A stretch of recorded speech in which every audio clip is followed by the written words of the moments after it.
प्रदेश की सुंदरता को निहारने इन दिनों बाहरी राज्यों और विदेशी बच्चे अपने साथियों के साथ चिचोट क्षेत्र की सुंदरता को निहार रहे हैं। बास्केट से इंडिया घूमने आए 30 बच्चों की टीम आजकल हिमाचल के भ्रमण पर है और ऐसे में उनकी मदद के लिए गोहर क्षेत्र के पीएल आजाद उन्हें हिमाचल की खूबसूरत वादियों की सैर करवा रहे हैं। बच्चों को खूबसूरत वादियों के अलावा राफ्टिंग, स्विमिंग पूल और रोपवे जैसे मनोरंजन के साधन खूब भा रहे हैं। हिमाचल का भ्रमण करने आई 30 बच्चों की टीम में उनके गुरुजन भी शामिल है, जो उनके खान पान और रहन सहन की व्यवस्था का पूरा ख्याल रख रहे हैं। घूमने आए बच्चे पहली बार भारत आए हैं और ऐसे में उनका मन अपने घर लौटने का नहीं कर रहा है। वहीं बच्चों के खाने पीने और रहन सहन की व्यवस्था बनाए रखने में प्यारेलाल आजाद दिन रात एक किए हुए हैं। प्यारेलाल आजाद के द्वारा बच्चों के साथ उनका अनुभव साझा करने के उद्देश्य से गोहर की हिलटॉप में एक कार्यक्रम प्रस्तुत किया गया, जिसमें बच्चों के बेहतर प्रदर्शन हेतु उन्हें पुरस्कार वितरित किए गए। पुरस्कार वितरण समारोह में नाचन के विधायक विनोद कुमार के साथ एसडीएम गोहर, खंड विकास अधिकारी तथा जिला परिषद उपाध्यक्ष मुकेश चंद भी मौजूद रहे। इस अवसर पर विधायक व आला अधिकारियों ने हिमाचल घूमने आए बच्चों के साथ अपने अनुभव साझा किए। जिसके साथ एक छोटा बच्चा भी आया है। हम टोटल मिलकर 31 बच्चे हैं और हम यहाँ आए हैं हिमाचल की सुंदरता देखने। गर्मियों से दूर भारत की खूबसूरत जगह हिमाचल, जो कि पहाड़ों की रानी भी कहा जाता है। और यहाँ पर बच्चों ने रिवर राफ्टिंग की, रोहतांग पास गए और बादलों को छुआ और जो अनुभव उन्होंने प्राप्त किया वो अपने जीवन का उनका अनोखा अनुभव था, क्योंकि यहाँ आए हुए बच्चे पहले यहाँ कभी नहीं आए थे और सबने अपने आप को बहुत ही खुशकिस्मत महसूस किया कि भारत में जो मज़ा अपने देश में है, जो भावनाएं उन्हें यहाँ मिली, जो संवेदनाएं यहाँ मिली हैं और जिस तरह वो यहाँ जुड़े हुए हैं, ये उनके लिए अपने आप में एक बहुत बड़े गौरव की बात है। और इतनी प्रसन्नता और खुशी और आश्चर्य उनको हुआ है यहाँ आकर के कि उन्हें लगता है कि यहाँ कुछ और दिन रहते और यहाँ की सुंदरता को अपने मन में बिठा लेते। किन्नौर जिला कांग्रेस अध्यक्ष उमेश नेगी ने रिकांगपिओ में मीडिया को जानकारी देते हुए कहा कि किन्नौर जिला में भाजपा सरकार के कार्यकाल में जहां विकास के पहिए थम गए हैं, वहीं किन्नौर जिला में भाजपा के कुछ नेता इन दिनों गांव-गांव जाकर झूठी घोषणाएं कर गलत तरीके से सरकार के बजट देने का वादा कर रहे हैं, जो सरासर गलत है। किन्नौर जिला कांग्रेस अध्यक्ष उमेश नेगी ने कहा कि जिला के अंदर भाजपा के नेता गांव-गांव जाकर अपने राजनीतिक दौरे के दौरान ग्रामीणों को ठगने का काम कर रहे हैं। वहीं भाजपा के नेताओं के इशारे पर जिलाधीश किन्नौर बजट को स्वीकृति दे रहे हैं, जबकि आम जनमानस जिलाधीश के समक्ष किसी भी विकास काम को लेकर जाए तो उसे स्वीकृत नहीं कर रहे हैं, जिससे आम जनमानस में जिलाधीश और भाजपा के नेताओं से नाराजगी है। उन्होंने कहा कि जिला में भाजपा नेता लोगों के हितों को छोड़कर स्वयं के विकास की सोच रहे हैं, जिसका खामियाजा उन्हें भुगतना पड़ेगा। उमेश नेगी ने कहा कि आज जिला में जहां स्कूलों की हालत खस्ता है, वहीं सड़कों पर खड्डे हैं या गड्ढों में सड़क, इसका पता नहीं चल रहा है। वहीं स्वास्थ्य सेवाओं की हालत भी खराब है, लेकिन इस ओर भाजपा नेताओं का ध्यान नहीं है, बल्कि गांव-गांव जाकर युवक मंडल, महिला मंडल और अन्य लोगों को झूठी घोषणाएं कर भाजपा नेता ग्रामीणों को गुमराह करने का प्रयास कर रहे हैं। और किन्नौर का एक छुड़वैया आज गांव-गांव में जाकर के घूम करके 50-50 हजार 1-1 लाख की घोषणाएं वो युवा मंडल और महिला मंडलों को मुख्यमंत्री के नाम से कर रहा है। इसमें साथ कौन दे रहा है? इसमें जिला का जिलाधीश जो घुटने टेक के छुड़वैये के पीछे बैठा है और जो भी पर्चियां वो देता है उसको सैंक्शन करके सारे युवा मंडल बंदर बाट किन्नौर का जो ट्राइबल बजट है, ट्राइबल सब प्लान का बजट को जो है तो एक बंदर बाट किन्नौर के अंदर किया जा रहा है, जिससे हम किन्नौर कांग्रेस को नहीं बल्कि यहाँ के आम लोगों को भी ऐतराज है। बननी चाहिए हमारी सड़कें, सुधरनी चाहिए हमारी अस्पतालें, सुधरने चाहिए हमारे स्कूलें और यहाँ ये चीज़ें सुधरनी चाहिए। लेकिन ये चीज़ें सुधरनी चाहिए, लेकिन आज जो है तो आज बहुत एक बेड़ा गर्क किन्नौर का हो गया हो। एक छुड़वैया का जो है तो पूरी तरह से डीसी किन्नौर पिट्ठू बन के बैठा है, जो कि हमें सख्त ऐतराज है। हम लोगों ने यहाँ पर एक बड़ा जन आंदोलन हम करने जाएंगे आने वाले टाइम में, अगर इसी प्रकार चलता रहा तो। पर्यटन नगरी मनाली सहित आसपास के क्षेत्रों में 2 दिनों से खराब चल रहे मौसम से तापमान में भारी गिरावट दर्ज की गई है।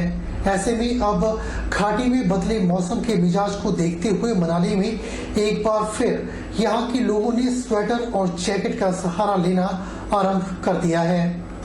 मनाली में 2 दिन से खराब चल रहे मौसम और लगातार हो रही बारिश से यहाँ का मौसम काफी सुहावना बना हुआ है और पर्यटक भी काफी संख्या में मनाली पहुँच रहे हैं, जिससे मनाली के माल रोड पर भी पर्यटक बारिश के दौरान चहलकदमी करते हुए नजर आ रहे हैं। आपको बता दें कि मनाली में बीते लंबे समय से बारिश न होने से तापमान में काफी वृद्धि हो रही थी और मनाली सहित आसपास के क्षेत्रों में भी गर्मी अपना कहर बरपाना आरंभ कर रही थी।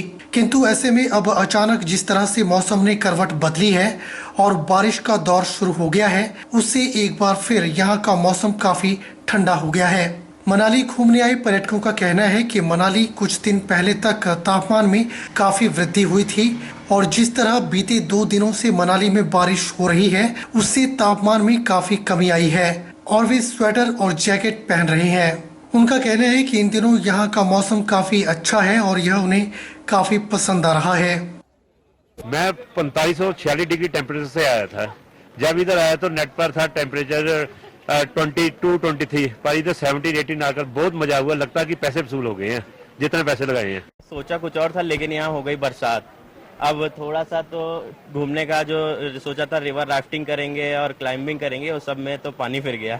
तो मेरे साथ वाले थे, उन्होंने बताया था कि ज़्यादा ठंड नहीं है वहाँ पर, तो उस हिसाब से मैं कपड़े भी नहीं लाया था, तो लेकिन अभी अचानक से 10 डिग्री गिर गया है।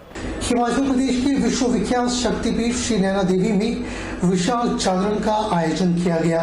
इस जागरण में भारी संख्या में श्रद्धालुओं ने माता के दरबार में हाजिरी भरी और माता का आशीर्वाद ग्रहण किया। जागरण के दौरान जहां पंजाबी भेंटों पर श्रद्धालुओं ने माता के जयकारे लगाए, वहीं जागरण में मनमोहक झांकियां भी निकाली गई। कृष्ण सुदामा की झांकी सबके लिए आकर्षण का केंद्र बनी रही। जागरण कमेटी के द्वारा मंदिर को फूलों और लड़ियों से सजाया गया था। इस मौके पर श्रद्धालुओं के लिए विशाल भंडारे का भी आयोजन किया गया। नालागढ़ की जोगा चौकी के तहत पगलैहड़ पंचायत में हेड कांस्टेबल दीवान चंद ने कुएं में डूबी 85 वर्षीय बुजुर्ग को रस्सियों के सहारे बाहर निकालकर बुजुर्ग की जान बचाई और पुलिस की जीप में ले जाकर समय पर अस्पताल पहुंचाया। वहीं गांववासी हेड कांस्टेबल दीवान चंद के इस कार्य की काफी सराहना कर रहे हैं। नालागढ़ की जोगो चौकी के तहत बगलैहड़ पंचायत के गोला गांव का 85 वर्षीय बुजुर्ग कुएं में गिर गया। बुजुर्ग, जिसका नाम प्रीतम है, वह किसी काम से खेतों में जाते वक्त अचानक कुएं में गिर गया। किसी व्यक्ति ने उस बुजुर्ग की आवाज को सुना। उसने देखा कि एक बुजुर्ग कुएं में गिर गया है। उसने तुरंत सूचना पुलिस को दी। हेड कांस्टेबल दीवान चंद अपनी टीम के साथ तुरंत मौके पर पहुंचे और स्थानीय लोगों की मदद से रस्सी मंगवाई और करीब आधे घंटे की मशक्कत के बाद बुजुर्ग को कुएं से बाहर निकाला गया। दीवान चंद ने वक्त की निजाकत को समझते हुए एम्बुलेंस का भी इंतजार नहीं किया और पुलिस की जीप में ही बुजुर्ग को नालागढ़ अस्पताल पहुंचा दिया। डॉक्टरों ने बताया कि अगर थोड़ी सी भी देर हो जाती तो बुजुर्ग की जान बचानी मुश्किल हो जाती। हेड कांस्टेबल दीवान चंद ने बताया कि कुएं में गिरा बुजुर्ग गले तक पानी में डूब चुका था। रस्सियों के सहारे बुजुर्ग को बाहर निकाला गया। आपको बता दें कि अस्पताल में इलाज के बाद बुजुर्ग अपने घर पहुंच गया है और वह पूर्ण रूप से स्वस्थ है। गांव वासियों ने दीवान चंद के इस कार्य के लिए उनकी प्रशंसा कर रही हैं और प्रशासन से मांग कर रही हैं कि हेड कांस्टेबल दीवान चंद को सम्मानित किया जाए, जिससे पुलिस के जवानों का मनोबल बढ़े। पुलिस चौकी जोगो में सूचना मिली कि एक व्यक्ति जो है कुएं में आवाज़ लगा रहा है और गिरा पड़ा है। जो तुरंत उसी समय मुख्य रक्षी दीवान चंद अपनी टीम के साथ मौका पर पहुंचा और मौका पर पहुंचा तो एक व्यक्ति कुएं में गिरा पड़ा था, जिसका मुंह पानी से थोड़ा ऊपर था और जिसको तुरंत ही रस्सी और टोकरे का इंतजाम करके रेस्क्यू करके तुरंत जो है कुएं से बाहर निकाला और कुएं से बाहर निकाल कर तुरंत अपनी सरकारी गाड़ी में ले जाकर CSC नालागढ़ में भर्ती कराया। करीब 60 या 65 फुट हुई की उम्र करीब 85 साल थी। सर वो मेरे दादाजी थे, फिलहाल वो घर से सुबह निकले थे बैंक के लिए, तो यहाँ पे आके हमें बाद में खबर मिली कि हाँ उनका पैर फिसल गया है, वो बीच में गिर गए हैं। सर यही हमारे पुलिस स्टेशन के हमारे साथियों ने, दिव्यांश सिंह जी ने और उनकी टीम ने निकाला। रंजीत बख्शी जन कल्याण सभा ने धर्मशाला की तिब्बती डॉक्टर के द्वारा दी गई एम्बुलेंस जनता को समर्पित कर दी है। सभा के अध्यक्ष IAS अखिल बख्शी ने बताया कि इस एम्बुलेंस को नो प्रॉफिट नो लॉस पर चलाया जाएगा। एम्बुलेंस को समर्पित करने के बाद मीडिया से मुखातिब होते हुए सभा के अध्यक्ष IAS अखिल बख्शी ने बताया कि इस एम्बुलेंस को नो प्रॉफिट नो लॉस पर चलाया जाएगा। एम्बुलेंस की सेवा लेने के लिए एम्बुलेंस पर अंकित फोन नंबरों पर या फिर सभा के किसी भी सदस्य से संपर्क कर एम्बुलेंस की सेवा ली जा सकती है। उन्होंने बताया कि यदि एम्बुलेंस में किसी मरीज की मृत्यु हो जाती है तो उनसे कोई भी शुल्क नहीं लिया जाएगा। उन्होंने बताया कि एम्बुलेंस से होने वाली अतिरिक्त कमाई भी उन परिवारों को देंगे जो BPL में नहीं है और 1100 रुपए के तौर पर हिम केयर का कार्ड बनाकर उन्हें दिया जाएगा। रंजीत बख्शी जन कल्याण सभा को धर्मशाला के रहने वाले डॉक्टर चोफिल कलसान ने एक एम्बुलेंस जो है वो डोनेट की थी और उस एम्बुलेंस को हम लोगों ने आज से रन करना शुरू किया है। इसका बेसिकली एक रेट स्ट्रक्चर जो हमने बनाया है वो इस तरह का है कि इसे हम लोग नो प्रॉफिट नो लॉस के बेसिस पे चलाएंगे। इस एम्बुलेंस को हम लोग प्राइवेटली रन करेंगे और यदि आप इसमें किसी पेशेंट को भेजना चाहते हैं तो आप मुझे, आकाश जी को, या एम्बुलेंस के ऊपर एक नंबर लिखा है मुनीश जी का, ड्राइवर का, उन्हें संपर्क कर सकते हैं अथवा हमारे सभा के किसी भी मेंबर को जिसे भी आप जानते हैं उसे संपर्क कर सकते हैं। हम लोग इस एम्बुलेंस के माध्यम से किसी भी प्रकार की कोई कमाई नहीं करेंगे। यदि किसी पेशेंट की इन ट्रांजिट अर्थात रास्ते में मृत्यु हो जाती है तो उस परिवार से भी कोई पैसा नहीं लिया जाएगा। साथ ही साथ यदि कल को हम इस एम्बुलेंस से मान लीजिए कुछ भी इससे कमाई होती है तो इस कमाई के माध्यम से हम उन परिवारों को आइडेंटिफाई करेंगे जो BPL में होने चाहिए लेकिन उनके नाम BPL में नहीं है और ऐसे परिवारों का 1100 रुपये का हिम केयर कार्ड बनाकर हम लोग अपनी सभा की तरफ से उन्हें संपूर्ण स्वास्थ्य लाभ प्रोवाइड कराने की कोशिश करेंगे। मैंने क्या दान किया है, लेकिन ये जो दान जो है मेरे को इतना देने के लिए पावर जो है ये श्री दलाई लामा जी ने मेरे को गाइडलाइन किया हुआ है। तो लोगों को मदद करना, अगर फ़ायदा नहीं हो सकता तो नुकसान कभी मत करना। इसलिए लामा जी मेरे बचपन से मेरा गुरु है, उसने यही गाइडलाइन दिया हुआ है कि लोगों को सेवा करना, लोगों को मदद करना, गाइडलाइन प्रॉपर जाना, ये सारा बता हुआ है। अब ये मैं लामा जी की तरफ से ब्लेसिंग दे रहा हूँ आप लोगों को, ताकि आगे भी आप लोगों को बेनिफिट मिल जाए और फ़ायदा मिल जाए। बुलेटिन में फिलहाल वक्त हो चला है छोटे से ब्रेक का। ब्रेक के बाद तुरंत हाजिर होते हैं।